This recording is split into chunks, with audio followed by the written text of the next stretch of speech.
Hello friends, welcome to my channel Sushant Chess Spice. Today we are going to look at the next endgame study experiment, that is our position number 11. So we have got a king and pawn endgame here where we see that there are triple pawns for white, and at first it looks like it's like a very tricky position, but if we follow the basics of our king and pawn endgame properly, solving this position will be quite easy.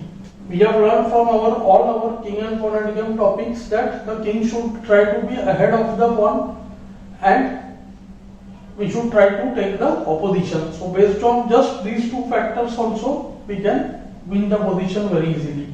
At first the problem is that if we play the king to f7, then it becomes stalemate. So the king cannot advance, and it looks like after the move g7, king g8, it's difficult to make progress because king g6 is stalemate. If we play the pawn to g6, then also stalemate. Okay.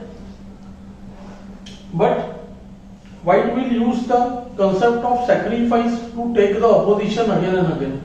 So if required, white can sacrifice both his pawns, the g6 and g5, and try to take the opposition. So after the move g7, let's look at the lines one by one. If king goes to h7, then simply g8 queens, king has to take on g8 and white takes the opposition. Once he gets the opposition, converting the position is very easy. Now if king comes to f8, then king h7, and all the squares are controlled, and the white pawn will promote to queen. So after king f7, g6 check, king moves g7 and the pawn promotes. Similarly, after the move king h8 here, then also king f7, kh7, g6, king h6, g7, and we see that the king either goes to h7 or g5. In both cases the white pawn promotes to a queen with a check. So the variation is after g7, king g8. Here white has to sacrifice the pawn properly and try to get the opposition. So white plays king f5. Now again if king h7 or f7, then g8 check, kg8, kg6.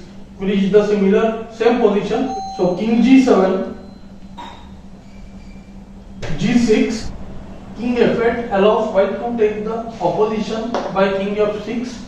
When kg8, g7, king h7, kf7, kh6, and here if white promotes the pawn to queen, it will become a stalemate. So just what white can do is he can give up his g pawn, the one which is behind, with a check, and then promote the pawn to a queen. So white will win the game. So black has two other tries here.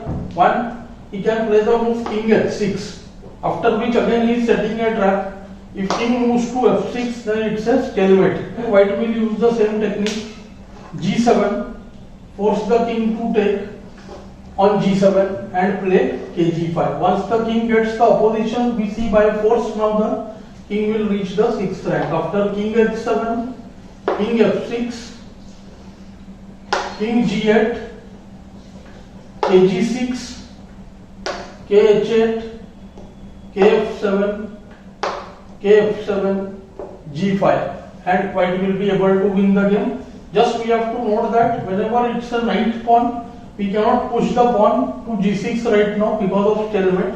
So we come back kg6, kg8, kh6, kh8, and now play g6 and take the opposition. So after kg8, g7, kf7, kh7, and the white pawn promotes to queen. The best option is the move king g8, trying to take the opposition next move. Now after king f6, king f8, again if the king goes to h8, we can use the same method, either play g5 and transpose to the position which we are going to get now, or play g7 check, king g8, same would happen to king f8 also, and play g5. So we get to the same position, and here again black tries the move king h7. This happens to be the best attempt to try for stalemate, but again you must have easily noted by now, we play g8 queen check, force the king to take, and kg6, once again snatching the opposition and we keep the pawn behind.